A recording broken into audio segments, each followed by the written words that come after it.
guys நாங்க ready நீங்க ரெடியா இன்னைக்கு நம்ம பாத்ரூம் டூர் தான் பார்க்க போறோம் வாங்க போலாமா அங்க நம்ம உள்ளார போலாம் எங்க உட்காரு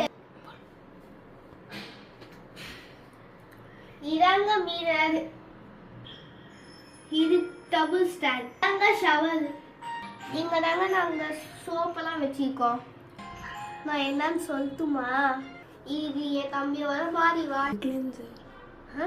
இது கிளென்சர் இது என் தம்பியோட ஷாம்பு எங்களோட அம்மாவோட ஷாம்பு இது தம்பியோட டூத் பிரஷ் இது நாங்கள் ரெடியாக யூஸ் பண்ணுறது இது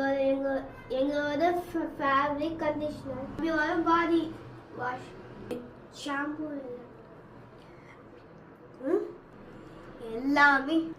இது என் அம்மாவோட கண்டிஷனர் இதான் லூஃப் பாப்பி எவ்வளோ க்யூட்டாக இருக்குல்ல